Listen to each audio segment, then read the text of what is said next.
Hello everyone, एक बार फिर से आपका स्वागत है आपके अपने चैनल केमिस्ट्री मंत्रा में, जहां आज हम लोग डिस्कस करने वाले हैं कक्षा 10 विज्ञान के चैप्टर धातु एवं अधातु के पार्ट 2 को।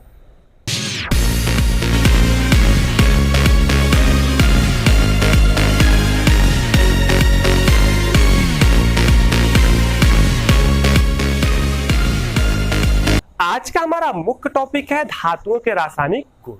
और अगर आप केमिस्ट्री को बहुत अच्छे से सीखना चाहते हैं तो ये टॉपिक आपके लिए बहुत ही ज्यादा इंपॉर्टेंट होने वाला है, क्योंकि आगे कक्षाओं में आप जब पढ़ेंगे तो वहां पर मेनली आपको जितने भी आपके पदार्थ होंगे उनके रासायनिक गुणों को ही आपको अच्छे से पढ़ना है। और रासायनिक गुणों को पढ़ते पढ़ते ही आप केमिस्ट्री को बहुत अच्छे से सीख जाएंगे। तो आइए सबसे पहले हम लोग यही जान लेते हैं कि आखिर रासायनिक गुण होते क्या है, या हम लोग रासायनिक गुण किसे कहते हैं। तो सिंपली आपको बता दें कि कोई भी पदार्थ है तो वो पदार्थ किसी दूसरे पदार्थ से कैसे रिएक्शन करता है, कैसे अभिक्रिया करता है, वही अभिक्रिया ही कहलाता है उसका रासायनिक गुण। जैसे अगर बात करते हैं धातुओं की, तो धातु कैसे वायु से क्रिया करता है, या कैसे ऑक्सीजन से क्रिया करता है, कैसे सल्फर से क्रिया करता है, या कैसे वो जल से अभिक्रिया करता है। तो इस धातुओं के जो तमाम पदार्थों से जो अभिक्रियाएं होंगी उन्हीं अभिक्रियाओं को हम लोग कहते हैं रासायनिक गुण। तो आज हम लोग पढ़ेंगे धातुओं के रासायनिक गुणों को, यानी कि धातुएं विभिन्न चीजों से किस प्रकार अभिक्रिया करती हैं और अभिक्रिया करके क्या क्या बनाती हैं, और जो बनाती हैं जो भी प्रोडक्ट वहां पर, उस प्रोडक्ट के क्या क्या गुण होने वाले हैं, ये भी हम लोग इस वीडियो में जानेंगे। तो यहाँ पर हम लोग धातुओं के रासायनिक गुण जानने से पहले यहाँ पर कुछ धातुओं को जान लेते हैं जिन धातुओं का प्रयोग आपको क्लास 10th में करना है। यानी कि क्लास 10th, वैसे धातुएं तो कितनी है, धातुएं बहुत ज्यादा है, लगभग 100 के लगभग है। तो 100 के लगभग धातुएं, तो सभी धातुओं को आपको पढ़ना नहीं, आपको कुछ 10-15 धातुओं के बारे में ही केवल पढ़ना है क्लास 10th में, तो उतना ही हम लोग जानेंगे।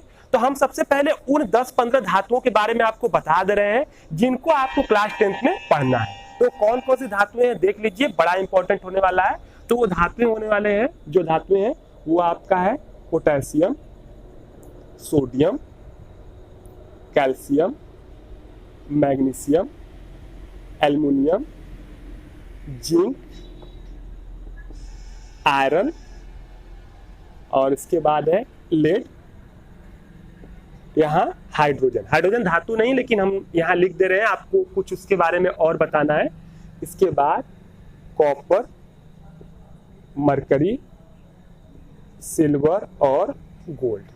ठीक है, तो यहाँ पर आप नीचे देख लीजिएगा, कॉपर के बाद आपका मरकरी लिखा है, फिर यहाँ सिल्वर लिखा है, फिर गोल्ड लिखा है। ठीक है, नाम इनके जानते होंगे, अगर नहीं जानते होंगे बस सिंबल आप देख रहे हैं, नहीं पहचाने, इनको पहचानने आ रहा तो पीरियोडिक टेबल में आप इनको देख सकते हैं। देखिए, ये वे सभी धातुएं हैं जिनको आपको क्लास 10th में पढ़ना है। और ये धातु जो हम लिखे हैं, इनकी एक खास बात है कि हम इसको जिस क्रम में लिखे हैं, अगर ये क्रम आपको याद हो जाए तो समझ लीजिए कि धातुओं के रासायनिक गुण आपको बनाने में कहीं भी कोई समस्या नहीं होने वाली है। इनके रासायनिक गुणों को आप बहुत ही ज्यादा बारीकी से सीख जाएंगे। जिस क्रम में हमने लिखा है इस क्रम में याद कर लेंगे। अब आपको नहीं समझ में आ रहा हो कि आखिर इस क्रम में क्या खासियत है, तो आपको बता दें, ये धातुओं की सक्रियता का घटता क्रम है। इस घटते क्रम में ही इसको लिखा गया है। यानी कहने का मतलब है कि ये लिखा गया है सक्रियता के घटते क्रम में, घटते क्रम में। ये ऊपर से नीचे जाएंगे तो सक्रियता का घटता क्रम है। यानी कहने का मतलब है कि इन सभी जितना भी लिखे हैं, इसमें सबसे सक्रिय कौन है? पोटेशियम, दूसरे नंबर पर सोडियम, इससे कम सक्रिय कैल्शियम, इससे कम सक्रिय मैग्नीशियम, इससे कम सक्रिय एल्युमिनियम, और ऐसे ऐसे होते होते इससे कम सक्रिय लेड, हाइड्रोजन, और उससे कम सक्रिय कॉपर, उससे कम सक्रिय ये आपका मरकरी, इसे पारा कहते हैं। और यहाँ पर गोल्ड देखिए सबसे नीचे है, यानी गोल्ड क्या है? सबसे कम सक्रिय। यानी अगर कहीं पर कोई पदार्थ है तो उससे सबसे तेजी से क्रिया कौन करेगा? आपका पोटेशियम। और सबसे धीमे धीमे कौन क्रिया करेगा? गोल्ड। इसलिए आप देखेंगे सोना, गोल्ड मतलब क्या होता है? सोना। देखेंगे सोना कहीं रखा हुआ है तो आप देखेंगे ना तो उसमें जंग लगता है, ना तो वो उसमें कुछ और किसी से अभिक्रिया, कुछ नहीं, सोना वैसे ही चमकता रहेगा। आप देखेंगे तमाम लोग उसका यूज करते पहनते हैं और वो सोना सालों साल तक वैसे ही चमकता रहता है। लेकिन आप अभी लोहा ले लीजिए, ठीक है, लोहा या इनमें से कुछ ऊपर वाले ले लीजिए, देखेंगे कुछ ही समय बाद उसमें जंग लग जाएगा या उसका संक्षारण हो जाएगा या उसमें कुछ बदलाव हो जाएगा। तो उसका कारण है कि ये सब सक्रिय होते हैं, रिएक्शन कर लेते हैं। सोना चांदी रिएक्शन नहीं करता तो लंबे समय तक चमकता रहता है, कम क्रियाशील है। तो ये जानने के बाद हम लोग एक एक करके रासायनिक गुणों को पढ़ना स्टार्ट करते हैं। सबसे पहले हम लोग यहां देखते हैं वायु से क्रिया। वायु को हम लोग ऑक्सीजन भी कहते हैं। अगर कहीं पर वायु लिख के आ जाए, अगर एग्जाम में या कहीं पर आपसे बोले कि वायु से क्रिया, तो समझ लीजिए कि वो बात कर रहा है ऑक्सीजन से क्रिया। अभिक्रिया लिखेंगे तो हमें लगता है बहुत ज्यादा बेटर होने वाला है। अब देखिए यहाँ पर वायु है ऑक्सीजन से क्रिया, ठीक है। वायु का मतलब, क्योंकि वायु कहीं होती है तो उसमें का ऑक्सीजन ही क्रिया करता है। वायु में कौन कौन से, नाइट्रोजन होता है, ऑक्सीजन होता है और तमाम गैसें होती है, लेकिन मेनली ऑक्सीजन ज्यादा क्रियाशील होती है तो यही क्रिया करती है। अब वायु से अभिक्रिया, किसकी अभिक्रिया? धातुओं की, क्योंकि आप क्या पढ़ रहे हैं? धातुओं के रासायनिक गुण। तो अब देखिए वायु से अभिक्रिया करके धातुएं क्या बनाती है, तो बड़ा ही सिंपल है कि धातुएं जो होती हैं, धातुएं वो अगर क्रिया करती हैं ऑक्सीजन से, तो जाहिर सी बात है कि कोई भी अगर ऑक्सीजन से क्रिया करेगा तो वो क्या बनाएगा? ऑक्साइड बनाएगा। और धातु है तो यहाँ पर क्या बनने वाला है? धातु का ऑक्साइड। धातु का ऑक्साइड यहाँ पर निर्मित हो जाएगा। तो ये कंडीशन होती है जब धातुएं किससे क्रिया करती हैं? ऑक्सीजन से। अब यहाँ पर आपको ये देखना है कि यहाँ पर ये सब तो एक जैसे करेंगे नहीं क्रिया, लगभग सभी धातुएं ऑक्सीजन से क्रिया कर लेती हैं। एक आध बहुत रेयर केस है तो छोड़ के बाकी सब के सब इससे क्रिया कर लेती हैं ऑक्सीजन से, लेकिन सब एक तरह से नहीं करती हैं, अलग अलग परिस्थितियों में करती हैं। तो उन परिस्थितियों को समझना भी अत्यंत आवश्यक है और उनको आप तभी समझ सकते हैं जब ये आपको क्रम याद हो। अच्छा, आप ये भी सोचेंगे कि अरे ये तो बड़ा लंबा क्रम है, बड़ा कैसे याद किया जाए? तो इसके लिए तमाम ट्रिक है, बहुत सारे ट्रिक है, आप याद कर लीजिए, आपको समझ में आ जाएगा। जैसे हमने याद कर लिया है कि कमलनाथ का मालिक आलू जरा फीके पकाता है, चलो हम आज आलू पकाएं। ठीक है, देखिए फिर से सुन लीजिए। ठीक है, यहां देखिए हमने क्या लिख दिया? कमल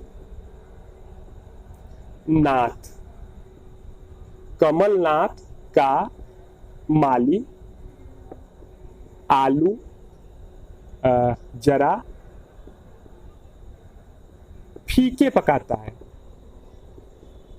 फीके पकाता है, चलो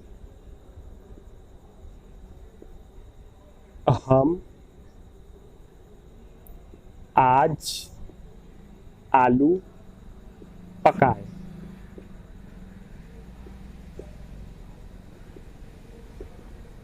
ठीक है, तो ये देखिए ये एक ट्रिक है। ठीक है, बस मतलब ये नहीं कि आपको ये एग्जाम में लिख देना है, ऐसा कुछ नहीं है, केवल ये याद करने के लिए बड़ा इंपॉर्टेंट है। आपको हर हालत में याद करना ही होगा क्योंकि आगे चल के इसके बारे में बहुत आपको इस क्रम को याद करना ही है। ठीक है, आगे इस पर और भी कई कॉन्सेप्ट बनने वाले हैं, तो बस आपको याद कर लेना है। ठीक है, कमलनाथ का माली आलू जरा फीके पकाता है। अब देखिए कमल में आपको याद करना है कि पोटेशियम, एक दो बार लिखेंगे सब याद हो जाएगा। ठीक है, कि फिर नाथ में क्या हो गया? यन्ने यानी कि सोडियम, का मतलब क्या हो गया? कैल्शियम। माली में आप यम को ले लीजिए, Mg मैग्नीशियम मान लीजिए। ठीक है, फिर इसके बाद एल्युमिनियम आएगा, Al में आलू में, जरा में जिंक मान लीजिए, Z और N। ठीक है, बस Zd लीजिए, फीके में Fe पूरा ले लीजिए। ठीक है, इसमें लेड ले लीजिए Pb, फिर यहाँ यस से हाइड्रोजन, फिर देखिए चलो में Cu ले लीजिए। ठीक है, इसमें देखिए Hg ले लीजिए, फिर यहाँ पर आपका Ag हो गया और यहाँ पर Au ले लीजिए। तो इस प्रकार आप अगर इसकी सहायता से एक बार ट्रिक याद करके इसको लिखेंगे, एक दो बार प्रैक्टिस करेंगे तो पूरा याद हो जाएगा। ठीक है,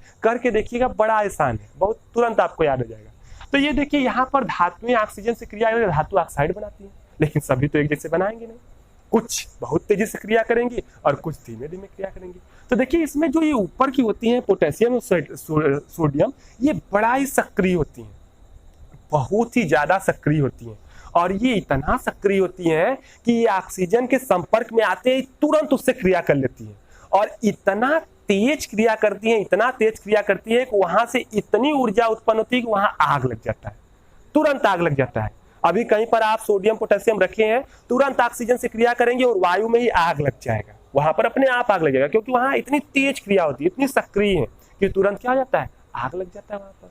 तो ये दोनों क्रिया करती है और क्रिया करके क्या बनाती है, धातु का ऑक्साइड बनाती है। और एक चीज आपको ध्यान रखना है कि सोडियम पोटेशियम वायु के संपर्क में आके विस्फोटक तरीके से क्रिया करके आग लगा देती हैं, इसीलिए इनको हम लोग वायु में कहीं भी इन धातुओं को ऐसे नहीं रखते हैं खुला, इनको कहीं जैसे कि अक्रिय तत्व जैसे किरोसिन हो गया, किरोसिन, ठीक है, आप मिट्टी का तेल जिसे कहते हैं, उसके अंदर डुबा के रखते हैं। किरोसिन के अंदर जब डुबा के रखते हैं तो उसका संपर्क वायु से नहीं होता है या जल के संपर्क में नहीं आता है, तो इस कारण ये आपका जो है आग नहीं पकड़ती है। तो आपको याद रखना है कि इनको कहीं भी आप रखेंगे तो किरोसिन में डुबो कर रखना है। बाहर निकालते समय बहुत ही सावधानी आपको रखनी है, क्योंकि प्रयोगशाला में अक्सर रहते हैं तो बच्चे इसको निकाल के देखते हैं तो उससे खतरा हो जाता है। तो आपको यह ध्यान रखना है। अब देखिए रिएक्शन कैसे होगा, ये पोटेशियम होगा, ऑक्सीजन को हम लोग कैसे लिखेंगे, O2 के रूप में, क्योंकि गैस है, गैसें हमेशा इस रूप में अणु के रूप में लिखी जाती हैं और क्रिया करेगा। अब समस्या ये है कि यहाँ क्या बनने वाला है, तो देखिए यहाँ जो बनेगा वो बनेगा K2O। अब आप सोचेंगे ये K2O कहाँ से आया, तो इसके लिए हमने एक अलग से वीडियो बना रखा है जहां पर हमने ये बताया है कि आखिर ये क्रिया करने पर ये यहाँ पर क्या बनने वाला है, या ये सूत्र जब पोटेशियम ऑक्सीजन के साथ जुड़ेगा तो क्या यहाँ पर बनेगा। एकदम उस वीडियो को देखने के बाद आप ऐसे किसी दो को भी जोड़कर तुरंत यहाँ पर सूत्र लिख सकते हैं कि यहाँ क्या आखिर बनने वाला है। अगर आपने वो वीडियो नहीं देखा है तो आप पहले उसी वीडियो को देख लीजिए, उस वीडियो का लिंक हम नीचे डिस्क्रिप्शन बॉक्स में दे देंगे, या अगर वहां से आप नहीं देख पाएंगे तो इधर ऊपर आई बटन में आपको दिख रहा है, यहां से भी आप उसे देख सकते हैं। आई बटन है, उस पर क्लिक करेंगे वो वीडियो आपको दिख जाएगी, तो वो वाला देखेंगे, आपको समझ में आ जाएगा कि आखिर यहाँ K2O क्यों बन रहा है। अब इसके बाद देखिए अगला काम हो गया बैलेंस करने के लिए, तो बैलेंस देखेंगे, यहाँ पोटेशियम 1 यहाँ 2 है, तो इसमें किससे गुणा होगा, 2 से, ठीक है। अच्छा एक चीज और है कि बैलेंस करने का तरीका हमने आपको बताया होगा कि हम लोग बैलेंस करते हैं तो सबसे पहले हम लोग क्या करते हैं कि ये जो जिसमें जैसे अगर इधर उधर बैलेंस कर रहे हैं तो जिसमें ज्यादा पहले परमाणु है पहले उससे बैलेंस करते हैं, जो अकेले एकदम एक हो उसको पहले बैलेंस नहीं करते। हमने आपको समीकरण बैलेंस करने के लिए भी अलग से वीडियो बनाया है, तो वो आपने देखा होगा जरूर से, ठीक है, हाई स्कूल का ही वीडियो है। तो देखिए यहाँ पर इसको बैलेंस करने के लिए हम लोग इसको नहीं पकड़ेंगे क्योंकि ये बिल्कुल अकेला है, इसको पकड़ेंगे या इसको पकड़ेंगे, ठीक है। तो इधर हम लोग देखते हैं, यहाँ देखिए ये अकेला है तो इसको छोड़ेंगे, ऑक्सीजन को देखेंगे यहाँ 2 है यहाँ 1 है, तो इससे किससे गुणा करेंगे, 2 से। अब देखिए पोटेशियम यहाँ 2 दूनी कितना हो गया, 4, तो ये 4 से गुणा कर दिया और ये बैलेंस हो गया। और इसका नाम क्या हो गया, इसका नाम हो गया पोटेशियम ऑक्साइड, ठीक है। और ये बहुत ही तेजी से क्रिया करेगा। सेम कंडीशन यहीं पर सोडियम, ठीक है, ये O2 से क्रिया करेगा और सोडियम की संयोजकता भी पोटेशियम की तरह 1 है, तो यहाँ बनेगा Na2O, सोडियम का ऑक्साइड, यहाँ 2 लगेगा यहाँ 2 लगेगा, ठीक है। ये क्या है, ये है सोडियम ऑक्साइड। चलते हैं नीचे, तो कैल्शियम देखिए इन दोनों से कम सक्रिय है, कम सक्रिय लेकिन इतना भी कम नहीं है वो क्रिया न करे, वो भी वायु से क्रिया कर लेता है और क्रिया करके कैल्शियम ऑक्साइड बना लेता है, ठीक है। कहीं पर कैल्शियम रखा है वो ऑक्सीजन से क्रिया कर लेगा O2 से और क्या बना लेगा, कैल्शियम ऑक्साइड। और कैल्शियम ऑक्साइड का सूत्र था CaO, CaO, ठीक है, सही है। अब आप ये भी सोच रहे होंगे कि अरे यहाँ तो Na2O था, K2O था, यहाँ CaO क्यों है, तो हमने बताया ना कि इसके लिए हमने एक अलग से वीडियो बनाया, उसको देखेंगे तो आप ऐसे सूत्र तुरंत लिख लेंगे, ठीक है। अगला काम है बैलेंस करना, देख रहे हैं 1 है, ये 2 है, यहाँ पे 1 है तो 2 से गुणा करेंगे और 2 हो जाएगा। इसका नाम क्या है, इसका नाम है कैल्शियम ऑक्साइड, कैल्शियम ऑक्साइड, ठीक है। आगे चलते हैं हम लोग, अब इसके आगे बढ़ते हैं, आगे देख लेते हैं मैग्नीशियम, ठीक है। सबका अलग अलग आपको पढ़ना है, ये मत सोचिएगा कि बस 2-3 लिख दिए या जान लिए, कोई पूछा जा सकता है आपसे, ठीक है। अब आगे चलते हैं मैग्नीशियम, ठीक है, और मैग्नीशियम का देख लेते हैं। तो अब देखिए अगर मैग्नीशियम को हम लोग कहीं रख दें, ये ज्यादा कम सक्रिय है, तो मैग्नीशियम को अगर कहीं हम लोग रख दें तो आपको पता है ये क्रिया नहीं करेगा, ये ऑक्सीजन से अपने आप तुरंत क्रिया नहीं करता है क्योंकि ये कम सक्रिय है। लेकिन अगर मैग्नीशियम में कहीं से आग पकड़ा दिया जाए तो तुरंत मैग्नीशियम ऑक्सीजन की उपस्थिति में जलने लगता है और आग के जलने के कारण ये ऑक्सीजन से क्रिया कर लेता है। आपको पता है ये किसी चीज का जलना मतलब क्या होता है, ऑक्सीजन से क्रिया। तो सामान्य परिस्थिति में नहीं करता, लेकिन इसको जलाते हैं तो ये ऑक्सीजन की उपस्थिति में जलने लगता है और ऑक्सीजन से क्रिया कर लेता है और क्रिया करके आपको पता है कि ये बनाएगा मैग्नीशियम का ऑक्साइड यानी MgO। और यहाँ बैलेंस करेंगे 2 और 2 और इसका नाम क्या है, मैग्नीशियम ऑक्साइड, ठीक है। इतना तो समझ ही रहे होंगे। आगे चलते हैं एल्युमिनियम, बड़ा ही महत्वपूर्ण है एल्युमिनियम। देखिए क्यों महत्वपूर्ण है एल्युमिनियम, देखिए सामान्य परिस्थिति में ऑक्सीजन से क्रिया करता है, लेकिन बहुत ही धीरे धीरे क्रिया करता है, बहुत स्लोली क्रिया करता है। लेकिन अगर इसको ऑक्सीजन की उपस्थिति में गर्म कर दिया जाए तो बड़ा ही तेजी से क्रिया कर लेता है। तो इसको ऑक्सीजन की उपस्थिति में गर्म करने पर ये बहुत ही तेजी से क्रिया कर लेता है और क्रिया करके देखिए क्या बनाता है, Al2O3। ठीक है, और ये आपका Al2O3 जो हो गया, ये क्या हो गया, एल्युमिनियम ऑक्साइड हो गया। अब आप सोचेंगे ये कैसा बड़ा ही अजीब सा सूत्र निकल के आ गया।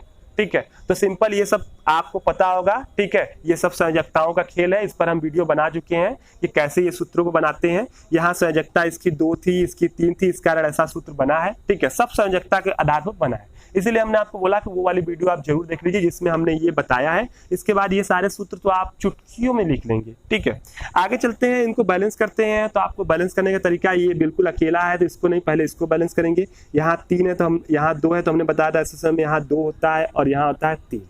ठीक है, अब एल्युमिनियम 4 हो गया तो यहाँ लगा देंगे 4। ये देखिए बिल्कुल हो गया बैलेंस। ठीक है, और इसका नाम क्या है, एल्युमिनियम ऑक्साइड। इधर लिख दे रहे हैं एल्युमिनियम ऑक्साइड। अब देखिए ये हो गया आपका एल्युमिनियम ऑक्साइड। अब चलते हैं हम लोग आगे बढ़ते हैं। अच्छा, आगे बढ़ने से पहले एक बड़ा ही महत्वपूर्ण चीज जान लेते हैं एल्युमिनियम ऑक्साइड के बारे में, क्योंकि ये तो आपके बहुत ही जानकारी वाली चीज है। अब देखिए होता क्या है कि हम लोग देखते होंगे कि हम लोग को चारों तरफ जो तार खींचे रहते हैं, जो विद्युत के लिए तार होते हैं, वो किसके बने होते हैं, एल्युमिनियम के। तो एल्युमिनियम के तारों को देखेंगे कि जब नए नए खींचे रहते हैं तो बड़े चमकदार होते हैं, लेकिन कुछ दिन बाद वो बड़े मलिन हो जाते हैं, यानी उसकी सतह एकदम मतलब चमकहीन हो जाती है ना, चमकता ही नहीं है। तो उसका कारण क्या है, उसका कारण कि नया नया खींचे रहते हैं तो एल्युमिनियम होता है और धातु चमकता ही है, आप जानते हैं। लेकिन समय के साथ होता क्या है कि समय के साथ इसका ये ऑक्सीजन से क्रिया करके एल्युमिनियम ऑक्साइड वहां पर बन जाता है उसके ऊपरी परत पर, और बनने के कारण इसका रंग जो होता है वो रंगहीन मतलब चमक रहित रहता है। इसी कारण आपका एल्युमिनियम की सतह हो जाती है मलिन। लेकिन इसके बनने से एल्युमिनियम की चमक तो खत्म हो जाती है, लेकिन यहाँ पर ये एक बड़ा ही अच्छा कार्य करता है। देखिए क्या कार्य करता है, ये जो आपका एल्युमिनियम का तार है उसके ऊपर जब एल्युमिनियम ऑक्साइड जब वहां बनता है तो वहां पर तार के ऊपर एल्युमिनियम ऑक्साइड, सबसे पहले अगर कोई तार है तो जब भी उसका एल्युमिनियम क्रिया करेगा तो कौन करेगा, सबसे बाहरी परत वाला। तो सबसे बाहरी परत वाला जो होता है यहाँ पर एल्युमिनियम, वो ऑक्सीजन से क्रिया करके एल्युमिनियम ऑक्साइड में बदल जाता है, और इस कारण एल्युमिनियम की तार पर जो होता है एक एल्युमिनियम ऑक्साइड की परत चढ़ जाती है। ये बना दे रहे हैं, ये था एक तार एल्युमिनियम का, बाहर वाले ऑक्सीजन से क्रिया किए, इस कारण एल्युमिनियम ऑक्साइड के ऊपर क्या चढ़ गया, परत चढ़ गया। और आपको बता दें कि एल्युमिनियम ऑक्साइड का परत जो होता है बड़ा ही ज्यादा मजबूत होता है, बहुत ज्यादा मजबूत होता है, और मजबूत के साथ साथ अक्रियाशील होता है, यानी वो किसी से क्रिया नहीं करता है। अब इस कारण क्या हो गया, जब ये किसी से क्रिया नहीं करता है, ऊपर से मजबूत भी होता है, तो इसी एल्युमिनियम ऑक्साइड के परत के बीच में जो अंदर की एल्युमिनियम धातु है वो बिल्कुल सुरक्षित हो जाती है। बाहर की वायु, जल या किसी को भी ये परत जो होती है एल्युमिनियम ऑक्साइड के अंदर जाने नहीं देती है। इस कारण अंदर एल्युमिनियम का तार बिल्कुल सुरक्षित रहता है। तो आपसे पूछा जा सकता है कि ऐसा कौन सा धातु है जो अपने ही ऑक्साइड के अंदर सुरक्षित रहता है, तो आपको इसका आंसर क्या देना है, इसका आंसर आपको देना है एल्युमिनियम। तो याद रखिएगा, इसी कारण हम लोग अधिकतर तारों में एल्युमिनियम का प्रयोग करते हैं, क्योंकि ये आपका सैकड़ों साल तक भी खराब नहीं होता है, क्योंकि ये अपने ऑक्साइड के अंदर ही अपने आप को सुरक्षित कर लेता है। तो है कितनी महत्वपूर्ण चीजें, देखिए कितनी इंपॉर्टेंट चीजें हैं कि मतलब दैनिक जीवन में भी हम इनका कितना लाभ उठाते हैं। आगे चलते हैं, तो हमें लगता है कि अगर हम सबके बारे में एक एक करके बताएंगे तो आप तो हमें लगता है सो जाएंगे पढ़ते पढ़ते, क्योंकि हमको पता है कि आप हाई स्कूल में पढ़ रहे हैं तो ज़्यादा पढ़ने से आपको नींद आने लगती है।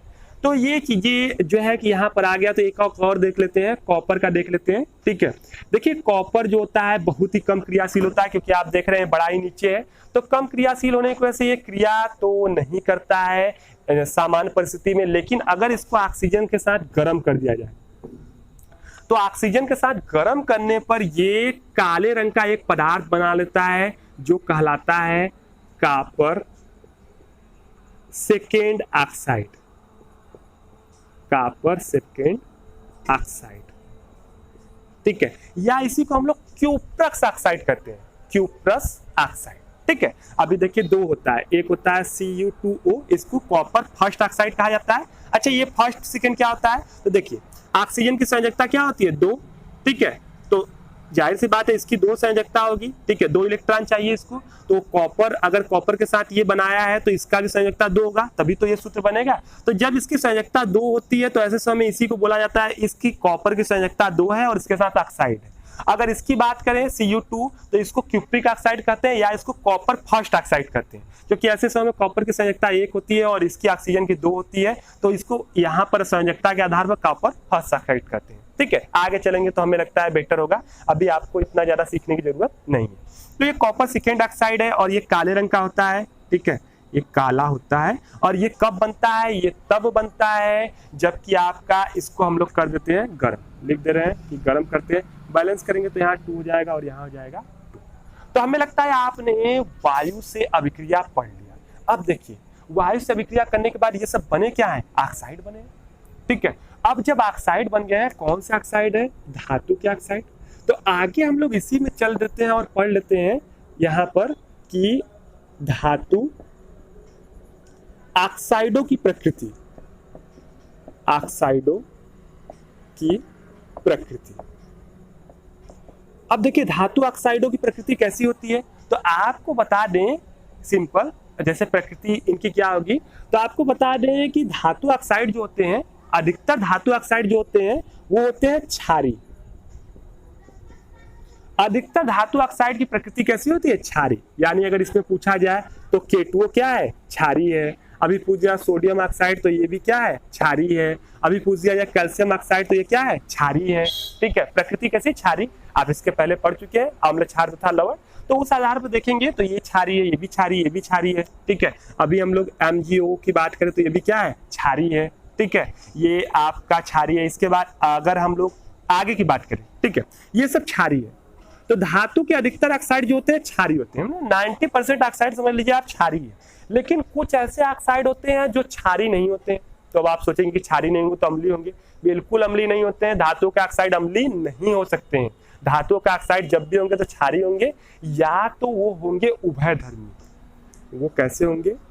उभयधर्मी। याद रखना है, वो या तो क्षारीय होंगे या तो होंगे उभयधर्मी, अम्लीय नहीं होंगे, क्योंकि अम्लीय ऑक्साइड होते हैं अधातुओं के, धातुओं के ऑक्साइड नहीं होते। तो अब उभयधर्मी का क्या मतलब हो गया? अब आप सोचेंगे अरे उभयधर्मी क्या होता है? तो ऐसे ऑक्साइड जिसमें अम्लीय और क्षारीय दोनों की प्रकृति होती है, उभयधर्मी। ठीक है, अम्लीय क्षारीय दोनों की प्रकृति होती है, उन्हीं को हम लोग कहते हैं उभयधर्मी। मतलब कहने का मतलब है कि ऐसे ऑक्साइड जिनकी अगर अम्ल से हम क्रिया कराएं तो उससे क्रिया करके लवण और जल बना ले, यानी क्षार की तरह व्यवहार करने लगे। और अगर उसकी क्रिया हम लोग उस ऑक्साइड की क्षार से कराएं तो उससे भी क्रिया करके लवण और जल बना ले, यानी कि वो व्यवहार करने लगे अम्ल की तरह। यानी ऐसे ऑक्साइड जो क्षार के आने पर अम्ल की तरह व्यवहार करें और अम्ल के आने पर क्षार की तरह व्यवहार करें, यानी दोनों प्रकार के व्यवहार करने में सक्षम हो, उन्हीं को हम लोग कहते हैं उभयधर्मी ऑक्साइड। अब उभयधर्मी ऑक्साइड ये देखिए, ये क्या है? उभयधर्मी ऑक्साइड है, Al2O3। इसके साथ साथ अगर जिंक ऑक्साइड हम लोग बनाएंगे ZnO, तो ये भी क्या है? उभयधर्मी ऑक्साइड है। अब इनके अगर आप एग्जांपल देखेंगे तो आप अपने बुक में देख सकते हैं, आपके बुक में NCERT या किसी बुक में मिलेगा, आप देखेंगे कि ये एल्युमिनियम ऑक्साइड जो है इसकी क्रिया एक बार कराई गई है अम्ल से, ठीक है, एक बार अम्ल से कराई गई है तो देखेंगे वहां भी लवण और जल बना है, और एक बार देखेंगे क्षारक से कराई गई है तो वहां भी बना है लवण और जल। ठीक है, सभी बुकों में आपको ये मिल जाएगा इसका एग्जांपल। इसमें बताया गया कि इसीलिए उभयधर्मी है। एक और चीज जान लीजिए, बहुत महत्वपूर्ण चीज, कि ये ऑक्साइड क्षारीय तो होते हैं, लेकिन इसमें कुछ ऐसे ऑक्साइड है, इन धातुओं के कुछ ऐसे ऑक्साइड है, इन धातुओं के कुछ ऐसे ऑक्साइड भी हैं कि अगर आप उनको जल में घोलेंगे तो जल में घुलने के बाद वो घुल जाते हैं, पूर्ण रूप से क्या होते हैं? घुल जाते हैं। कुछ ऑक्साइड है जो जल में नहीं घुलते हैं, लेकिन कुछ क्या है? घुल जाते हैं। आपको बताएं कुछ ही घुलते हैं, अधिकतर धातुओं के ऑक्साइड जल में नहीं घुलते हैं। तो जो धातु के ऑक्साइड जल में घुल जाते हैं उनको हम लोग कहते हैं क्षार। उनको क्या कहते हैं? क्षार। वहां पर घुलने के बाद जो विलयन बन जाता है उन्हीं को हम लोग क्या कहते हैं? क्षार कहते हैं। तो जैसे कि अगर बात करते हैं कि अगर ये पोटेशियम ले लिए, ठीक है, पोटेशियम या सोडियम का ऑक्साइड ले लिए Na2, तो अगर इसको हम लोग जल में घोल देंगे तो ये जल में घुलने के बाद ये आपका बना लेगा NaOH, ये आपका सोडियम हाइड्रोक्साइड बना लेगा। और सोडियम हाइड्रोक्साइड एक प्रकार का क्या है? क्षार है और जल में पूर्ण रूप से घुलनशील है। तो जिन धातुओं के ऑक्साइड जल में घुल जाते हैं तो वो आपका क्षार कहलाते हैं। ठीक है, अब ये जल में जाके OH माइनस देगा तो ये आपका क्या कहलाएगा? क्षार कहलाएगा। K2O भी देखिए एक प्रकार का क्या है, क्षार है, क्योंकि जल में पूर्ण रूप से घुल जाता है। ठीक है, कैल्शियम ऑक्साइड भी जल में घुलता है तो ये भी क्या है, क्षार है। लेकिन ये आपका अच्छा ये भी जल में घुल जाता है तो ये भी क्षार है। ठीक है, लेकिन इसमें बहुत सारे ऐसे हैं कि जो जल में नहीं घुलते हैं। अभी हमने आयरन का ऑक्साइड ले लिया। ठीक है, इस आयरन का अगर ऑक्साइड ले लेंगे तो वो जल में नहीं घुलेगा। ठीक है, अभी हम लोग बहुत सारे इधर कॉपर का ऑक्साइड या मरकरी या इन सब का ऑक्साइड जल में नहीं घुलता है तो वो सब क्षार नहीं कहलाते हैं, केवल वो क्षारी आपका ऑक्साइड कहलाते हैं। ठीक है, तो जो जल में घुल जाए वो क्या है, क्षार है।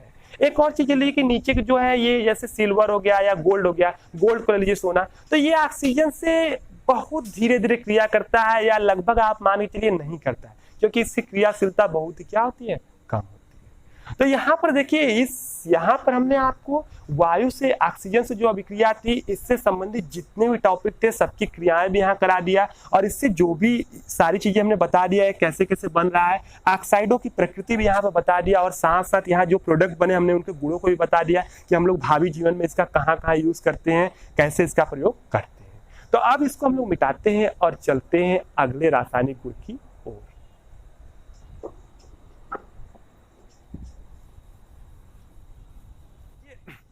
तो आइए हम लोग देख लेते हैं दूसरा रासायनिक गुण, और दूसरा रासायनिक गुण है धातुओं के जल के साथ अभिक्रिया।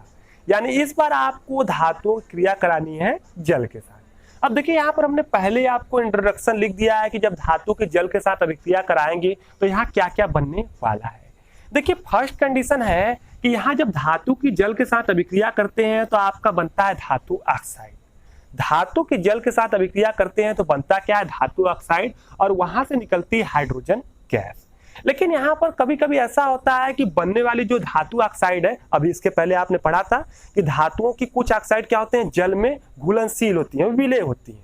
तो यहाँ पर होता क्या है कि अगर धातु का ऑक्साइड जो बनेगा, धातु का ऑक्साइड है, अगर धातु का ऑक्साइड बन रहा है और वो जल में आपका नहीं घुलता है तो अब तो ऐसे कंडीशन में धातु का ऑक्साइड और हाइड्रोजन गैस ही बनने वाला है।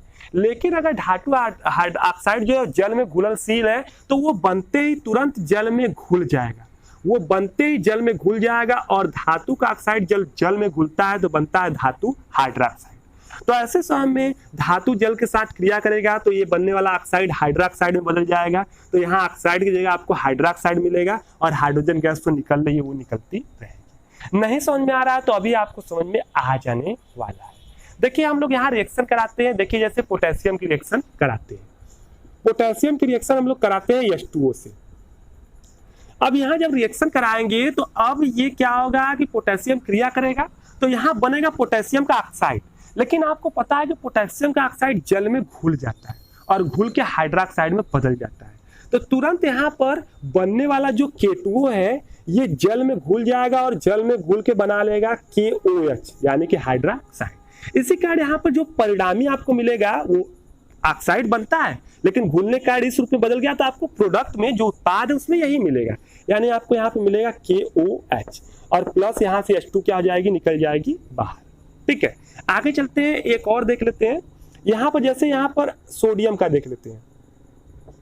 अब सोडियम की क्रिया जब आप H2O से कराएंगे तो यहाँ देखिए बनेगा सोडियम का ऑक्साइड, लेकिन सोडियम का ऑक्साइड जल में घुल जाता है और घुलने के कारण वो बना लेता है सोडियम हाइड्रोक्साइड, और H2 तो यहाँ पर निकलती है।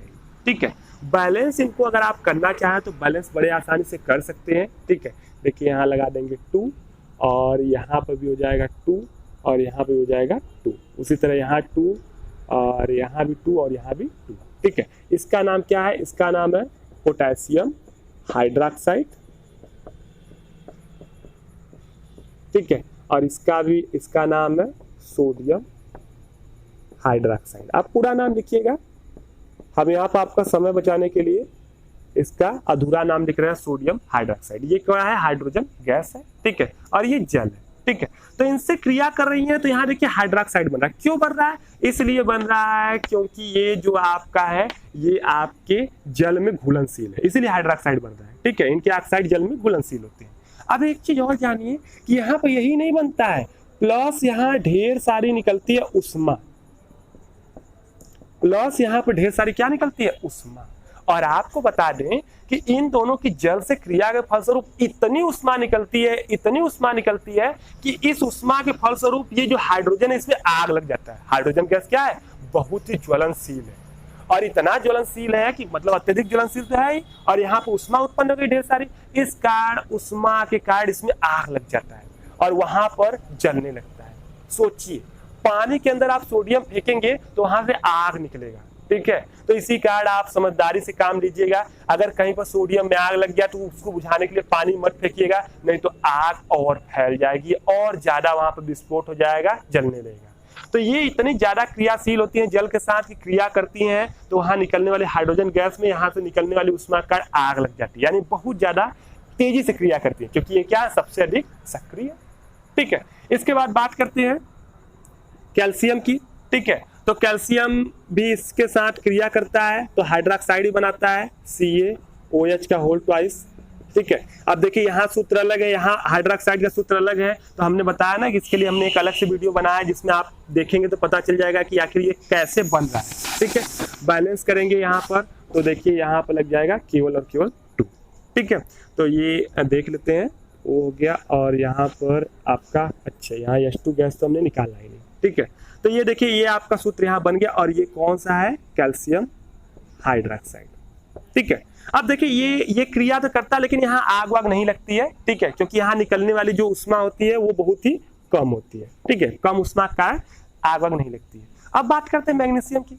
अब मैग्नीशियम तो और कम क्रियाशील है, तो अब ये क्या होगा, अब कम क्रियाशील होने की वजह से ये क्रिया अगर जल से कराएंगे क्रिया, ठंडे जल के साथ क्रिया, तो ये क्रिया नहीं करता है।